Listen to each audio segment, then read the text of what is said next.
By far, the most hated clone trooper we see in the Clone Wars is Commander Fox. Why is that?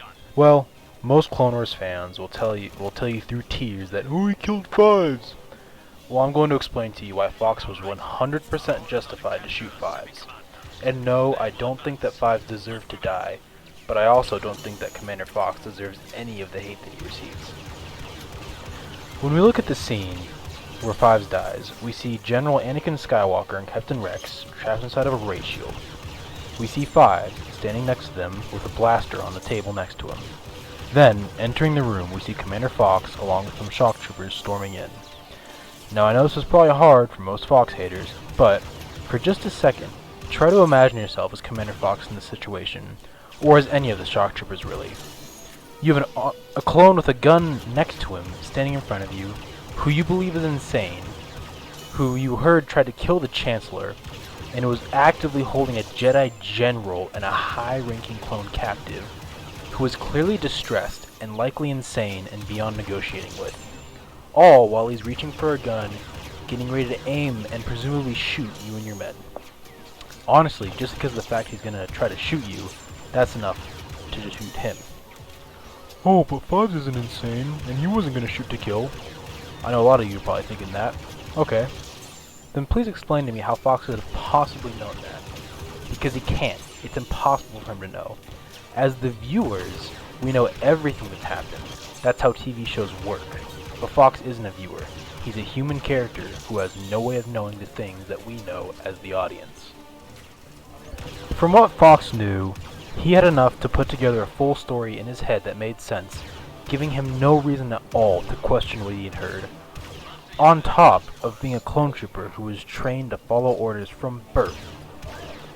If Commander Fox were to be under an investigation in the United States as a police officer who shot somebody holding a gun and with what appears to be two hostages, he would be found innocent and the shooting would be ruled as completely justified.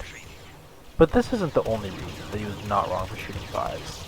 While we don't see any of what Fox is doing until the moment he enters the room, armed, it is safe to assume that either on the way or before he was on his way, there was a briefing of the situation. And in this brief, he was likely told that there was a clone who had defected, gone insane, attempted to assassinate the Chancellor, then fled, and is now holding a Jedi General hostage. But we can also see that Fox was only trying to stop the threat. He wasn't trying to kill Fives. We know this because 1, he gave multiple verbal warnings, but before deploying any use of force whatsoever, clearly instructing Fives to surrender. So that a non-violent arrest could be made. He repeated this warning to stand down and surrender, only resorting to lethal force at the last possible second after Fives had already grabbed a gun despite his warnings and pointed it at Fox. In fear for his and his men's lives, he shot Fives in order to stop the threat. And even while shooting Fives, if he had been trying to kill him, he would have shot him in the head. But this isn't what he did. He shot Fives in the chest, likely aiming for center mass, which is likely what they were trained to do, to stop the threat, not to kill. Before even entering the room, Fox is able to hear Fives shouting about the plot he uncovered. And again, I really want to stress that I don't want to discredit Fives, but I want to paint a picture of what Fox saw and what led up to him needing to use lethal force.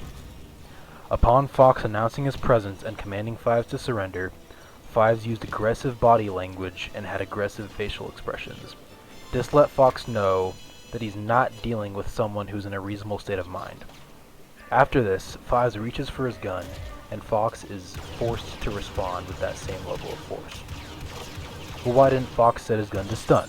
This is probably because, as a law enforcement officer on a planet that is totally crime-ridden, it would be a lot more practical to have a weapon that's set to a kill mode.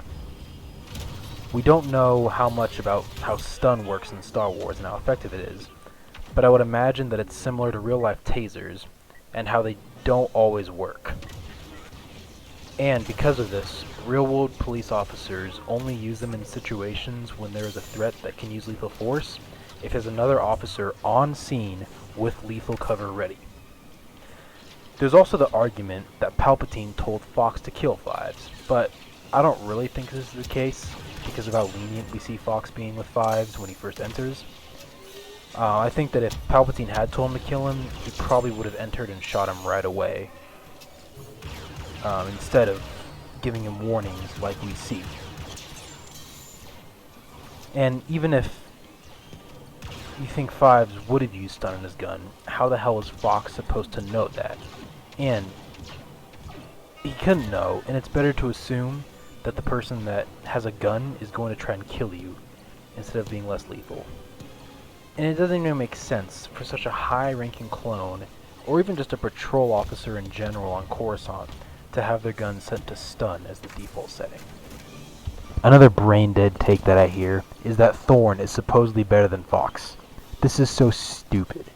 You seriously think that a clone of the exact same person, raised the exact same way, who was trained the exact same way, reports to the exact same person, has an almost identical role in his job, would make a different choice?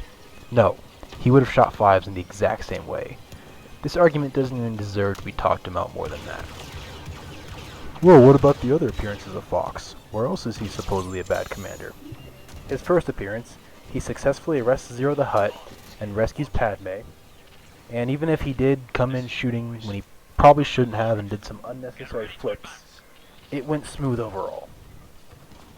After that, we see him tell his men to stand down to Cad Bane in order to save the lives of the senators inside the building, which is a good decision. And later on, another thing I hear about why he's a bad commander is that he helped those separatist droids that were undercover blow up Coruscant.